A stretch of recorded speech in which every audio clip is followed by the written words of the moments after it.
Amygdala. The amygdala is one of two almond-shaped clusters of nuclei located deep and medially within the temporal lobes of the brain's cerebrum in complex vertebrates, including humans. Shown to perform a primary role in the processing of memory, decision-making, and emotional responses, the amygdalae are considered part of the limbic system. The term amygdala was first introduced by Carl Friedrich Burdick in 1822. Structure. The regions described as amygdala nuclei encompass several structures of the cerebrum with distinct connectional and functional characteristics in humans and other animals. Among these nuclei are the basolateral complex, the cortical nucleus, the medial nucleus, the central nucleus, and the intercalated cell clusters. The basolateral complex can be further subdivided into the lateral, the basal, and the accessory basal nuclei. Anatomically, the amygdala, and more particularly its central and medial nuclei, have sometimes been classified as a part of the basal ganglia. Hemispheric specializations. In one study, electrical stimulations of the right amygdala induced negative emotions, especially fear and sadness. In contrast, stimulation of the left amygdala was able to induce either pleasant or unpleasant emotions. Other evidence suggests that the left amygdala plays a role in the brain's reward system. Each side holds a specific function in how we perceive and process emotion. The right and left portions of the amygdala have independent memory systems, but work together to store, encode, and interpret emotion. The right hemisphere of the amygdala is associated with negative emotion. It plays a role in the expression of fear and in the processing of fear-inducing stimuli. Fear conditioning, which occurs when a neutral stimulus acquires aversive properties, occurs within the right hemisphere. When an individual is presented with a conditioned, aversive stimulus, it is processed within the right amygdala, producing an unpleasant or fearful response. This emotional response conditions the individual to avoid fear-inducing stimuli and, more importantly, to assess threats in the environment. The right hemisphere is also linked to declarative memory, which consists of facts and information from previously experienced events and must be consciously recalled. It also plays a significant role in the retention of episodic memory. Episodic memory consists of the autobiographical aspects of memory, permitting recall of emotional and sensory experience of an event. This type of memory does not require conscious recall. The right amygdala plays a role in the association of time and places with emotional properties. Development and sex distinction. The amygdala is one of the best understood brain regions with regard to differences between the sexes. The amygdala is larger in males than females in children aged 7 to 11, adult humans, and adult rats. There is considerable growth within the first few years of structural development in both male and female amygdalae. Within this early period, female limbic structures grow at a more rapid pace than the male ones. Amongst female subjects, the amygdala reaches its full growth potential approximately 1.5 years before the peak of male development. The structural development of the male amygdala occurs over a longer period than in women. Despite the early development of female amygdalae, they reach their growth potential sooner than males, whose amygdalae continue to develop. The larger relative size of the male amygdala may be attributed to this extended developmental period. Hormonal factors may contribute to these sex-specific developmental differences. The amygdala is rich in androgen receptors, nuclear receptors that bind to testosterone. Androgen receptors play a role in the DNA binding that regulates gene expression. Though testosterone is present within the female hormonal systems, women have lower levels of testosterone than men. The abundance of testosterone in the male hormonal system may contribute to development. In addition, the gray matter volume on the amygdala is predicted by testosterone levels, which may also contribute to the increased mass of the male amygdala. There are observable developmental differences between the right and left amygdala. The left amygdala reaches its developmental peak approximately 1.5 to 2 years prior to the right amygdala. Despite the early growth of the left amygdala, the right increases in volume for a longer period of time.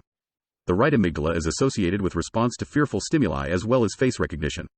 It is inferred that the early development of the left amygdala functions to provide infants the ability to detect danger. In childhood, the amygdala is found to react differently to same-sex versus opposite-sex individuals. This reactivity decreases until a person enters adolescence, where it increases dramatically at puberty. Other functional and structural differences between male and female amygdalae have been observed. Subjects' amygdala activation was observed when watching a horror film and subliminal stimuli. The results of the study showed a different lateralization of the amygdala in men and women. Enhanced memory for the film was related to enhanced activity of the left, but not the right, amygdala in women, whereas it was related to enhanced activity of the right, but not the left, amygdala in men. Similarly, a study of decision-making ability in patients with unilateral amygdala damage suggested that men with right amygdala damage were more likely to be impaired in decision-making ability, while women with left amygdala damage were more likely to be impaired in decision-making ability. One study found evidence that on average, women tend to retain stronger memories for emotional events than men. Function. Connections. A simple view of the information processing through the amygdala follows as: the amygdala sends projections to the hypothalamus, the dorsomedial thalamus, the thalamic reticular nucleus, the nuclei of the trigeminal nerve and the facial nerve, the ventral tegmental area, the locus ceruleus, and the laterodorsal tegmental nucleus. The basolateral amygdala projects to the nucleus accumbens, including the medial shell. The medial nucleus is involved in the sense of smell and pheromone processing. It receives input from the olfactory bulb and olfactory cortex. The lateral amygdalae, which send impulses to the rest of the basolateral complexes and to the centromedial nuclei, receive input from the sensory systems. The centromedial nuclei are the main outputs for the basolateral complexes, and are involved in emotional arousal in rats and cats. Variability in amygdala connectivity has been related to a variety of behaviors and outcomes such as fear recognition and social network size. Emotional learning. In complex vertebrates, including humans, the amygdalae perform primary roles in the formation and storage of memories associated with emotional events. Research indicates that, during fear conditioning, sensory stimuli reach the basolateral complexes of the amygdalae, particularly the lateral nuclei, where they form associations with memories of the stimuli. The association between stimuli and the aversive events they predict may be mediated by long-term potentiation, a sustained enhancement of signaling between affected neurons. There have been studies that show that damage to the amygdala can interfere with memory that is strengthened by emotion. One study examined a patient with bilateral degeneration of the amygdala. He was told a violent story accompanied by matching pictures and was observed based on how much he could recall from the story. The patient had less recollection of the story than patients with functional amygdala, showing that the amygdala has a strong connection with emotional learning. Emotional memories are thought to be stored in synapses throughout the brain. Fear memories, for example, are considered to be stored in the neuronal connections from the lateral nuclei to the central nucleus of the amygdalae and the bed nuclei of the stria terminalis. These connections are not the sole site of fear memories, given that the nuclei of the amygdala receive and send information to other brain regions that are important for memory, such as the hippocampus. Some sensory neurons project their axon terminals to the central nucleus. The central nuclei are involved in the genesis of many fear responses such as defensive behavior, autonomic nervous system responses, neuroendocrine responses, etc.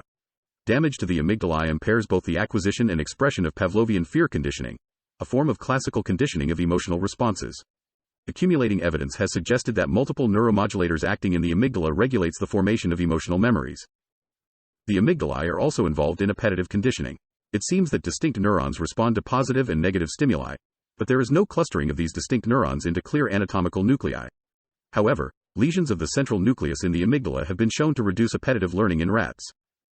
Lesions of the basolateral regions do not exhibit the same effect. Research like this indicates that different nuclei within the amygdala have different functions in appetitive conditioning. Nevertheless, researchers found an example of appetitive emotional learning showing an important role for the basolateral amygdala. The naive female mice are innately attracted to non-volatile pheromones contained in male soiled bedding, but not by the male-derived volatiles, become attractive if associated with non-volatile attractive pheromones, which act as unconditioned stimulus in a case of Pavlovian associative learning. In the vomeronasal, olfactory and emotional systems, FOS proteins show that non-volatile pheromones stimulate the vomeronasal system, whereas airborne volatiles activate only the olfactory system. Thus, the acquired preference for male-derived volatiles reveals an olfactory vomeronasal associative learning. Moreover, the reward system is differentially activated by the primary pheromones and secondarily attractive odorants. Exploring the primary attractive pheromone activates the basolateral amygdala and the shell of nucleus accumbens, but neither the ventral tegmental area nor the orbitofrontal cortex. In contrast, exploring the secondarily attractive male-derived odorants involves activation of a circuit that includes the basolateral amygdala, prefrontal cortex and ventral tegmental area. Therefore, the basolateral amygdala stands out as the key center for vomeronasal olfactory associative learning. Social reward. Glutamatergic neurons in the basolateral amygdala send projections to the nucleus accumbens shell and core. Activation of these projections drive motivational salience. The ability of these projections to drive incentive salience is dependent upon dopamine receptor D1. Memory modulation. The amygdala is also involved in the modulation of memory consolidation. Following any learning event, the long-term memory for the event is not formed instantaneously. Rather, information regarding the event is slowly assimilated into long-term storage over time, possibly via long-term potentiation. Recent studies suggest that the amygdala regulates memory consolidation in other brain regions. Also, fear conditioning, a type of memory that is impaired following amygdala damage, is mediated in part by long-term potentiation. During the consolidation period, the memory can be modulated. In particular, it appears that emotional arousal following the learning event influences the strength of the subsequent memory for that event. Greater emotional arousal following a learning event enhances a person's retention of that event. Experiments have shown that administration of stress hormones to mice immediately after they learn something enhances their retention when they are tested 2 days later. The amygdala, especially the basolateral nuclei, are involved in mediating the effects of emotional arousal on the strength of the memory for the event, as shown by many laboratories including that of James McGaugh. These laboratories have trained animals on a variety of learning tasks and found that drugs injected into the amygdala after training affect the animal's subsequent retention of the task. These tasks include basic classical conditioning tasks such as inhibitory avoidance, where a rat learns to associate a mild footshock with a particular compartment of an apparatus, and more complex tasks such as spatial or cued water maze, where a rat learns to swim to a platform to escape the water. If a drug that activates the amygdala is injected into the amygdala, the animals had better memory for the training in the task. If a drug that inactivates the amygdala is injected, the animals had impaired memory for the task. In rats, DNA damage was found to increase in the amygdala immediately after exposure to stress. Stress was induced by 30 minutes of restraint or by forced swimming. By 7 days after exposure to these stresses, increased DNA damage was no longer detectable in the amygdala, probably because of DNA repair. Buddhist monks who do compassion meditation have been shown to modulate their amygdala, along with their temporoparietal junction and insula, during their practice. In an fMRI study, more intensive insula activity was found in expert meditators than in novices. Amygdala activity at the time of encoding information correlates with retention for that information. However, this correlation depends on the relative emotionalness of the information. More emotionally arousing information increases amygdalar activity, and that activity correlates with retention. Amygdala neurons show various types of oscillation during emotional arousal, such as theta activity. These synchronized neuronal events could promote synaptic plasticity by increasing interactions between neocortical storage sites and temporal lobe structures involved in declarative memory. Research using Rorschach test blot 03 finds that the number of unique responses to this random figure links to larger-sized amygdalae. The researchers note, since previous reports have indicated that unique responses were observed at higher frequency in the artistic population than in the non-artistic normal population, this positive correlation suggests that amygdalar enlargement in the normal population might be related to creative mental activity. Neuropsychological correlates of amygdala activity. Early research on primates provided explanations as to the functions of the amygdala, as well as a basis for further research. As early as 1888, rhesus monkeys with a lesioned temporal cortex were observed to have significant social and emotional deficits. Heinrich Kluver and Paul Busey later expanded upon this same observation by showing that large lesions to the anterior temporal lobe produced noticeable changes, including overreaction to all objects, hypoemotionality, loss of fear, hypersexuality, and hyperorality, a condition in which inappropriate objects are placed in the mouth. Some monkeys also displayed an inability to recognize familiar objects and would approach animate and inanimate objects indiscriminately, exhibiting a loss of fear towards the experimenters. This behavioral disorder was later named Kluver-Bucy syndrome accordingly, and later research proved it was specifically due to amygdala lesions. Monkey mothers who had amygdala damage showed a reduction in maternal behaviors towards their infants, often physically abusing or neglecting them. In 1981, researchers found that selective radiofrequency lesions of the whole amygdala caused Kluver-Bucy syndrome. With advances in neuroimaging technology such as MRI, neuroscientists have made significant findings concerning the amygdala in the human brain. A variety of data shows the amygdala has a substantial role in mental states, and is related to many psychological disorders. Some studies have shown children with anxiety disorders tend to have a smaller left amygdala.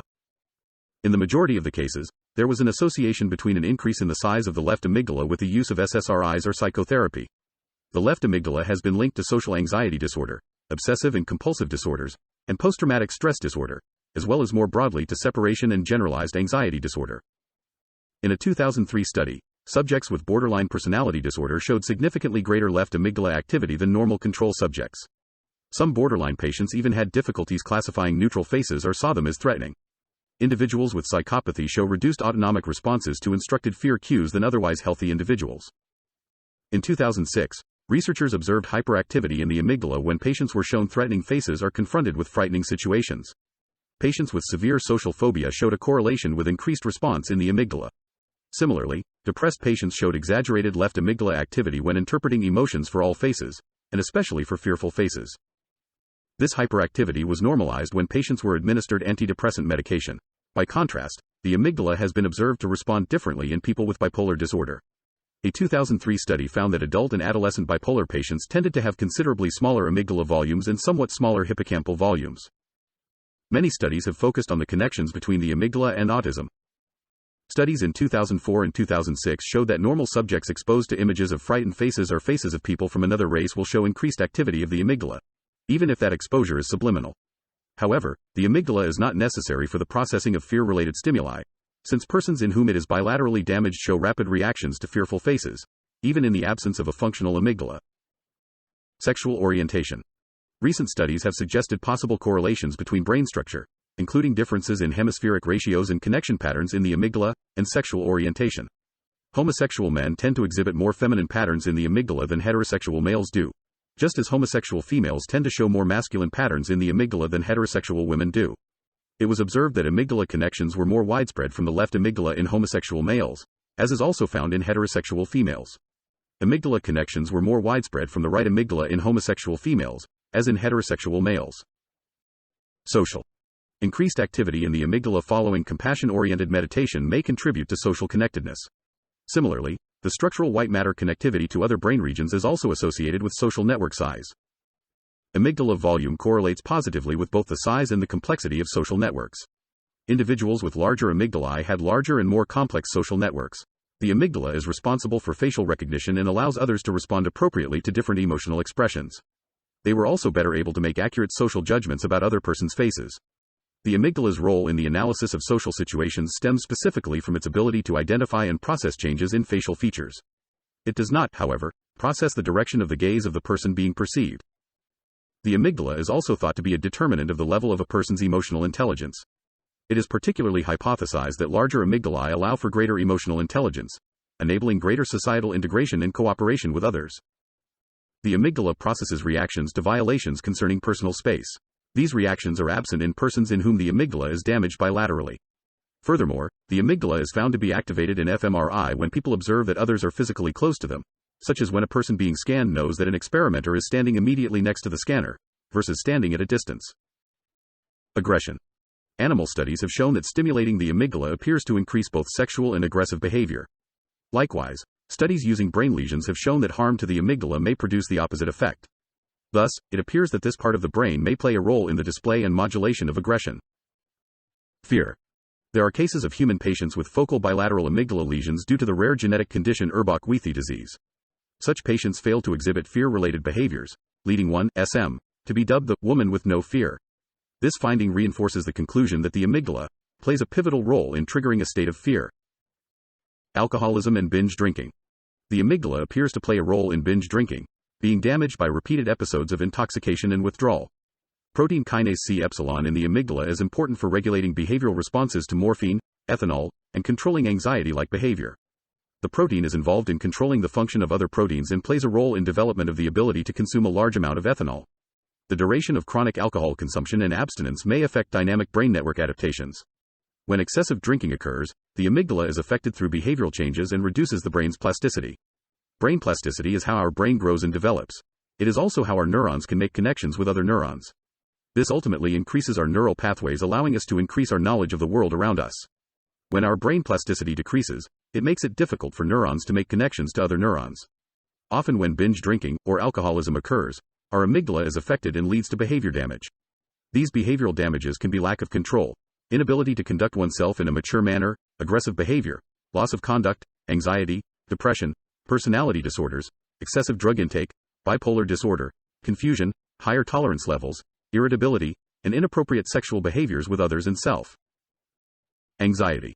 There may also be a link between the amygdala and anxiety. In particular, there is a higher prevalence of females that are affected by anxiety disorders. In an experiment, Daegu pups were removed from their mother but allowed to hear her call.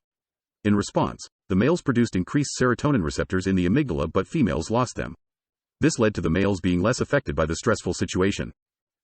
The clusters of the amygdala are activated when an individual expresses feelings of fear or aggression.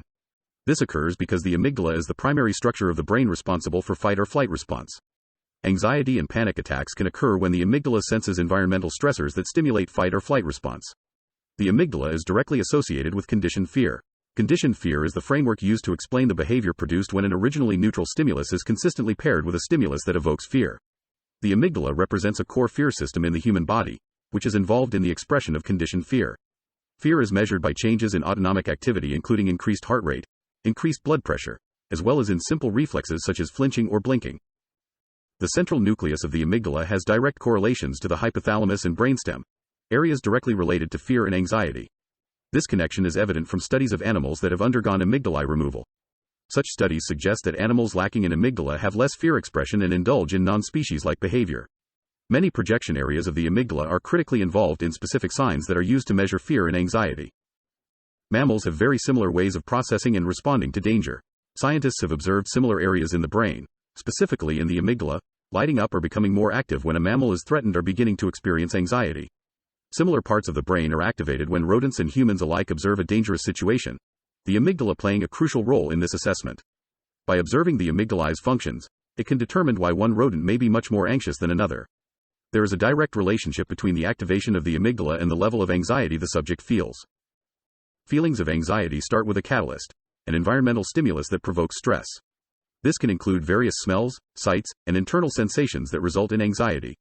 The amygdala reacts to this stimuli by preparing to either stand and fight or to turn and run.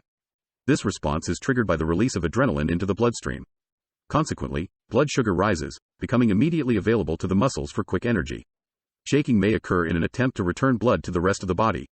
Apart from initiation of stress, long-term changes in amygdala neurons may also increase anxiety after long-term or traumatic stress, led by the action of stress-related hormones within the amygdala. On the flip side, blocking the action of stress hormones in the amygdala reduces anxiety. A better understanding of the amygdala and its various functions may lead to a new way of treating clinical anxiety. Post-traumatic stress disorder. There seems to be a connection with the amygdala and how the brain processes post-traumatic stress disorder. Multiple studies have found that the amygdala may be responsible for the emotional reactions of PTSD patients. One study in particular found that when PTSD patients are shown pictures of faces with fearful expressions, their amygdala tended to have a higher activation than someone without PTSD. Bipolar disorder. Amygdala dysfunction during face emotion processing is well documented in bipolar disorder. Individuals with bipolar disorder showed greater amygdala activity,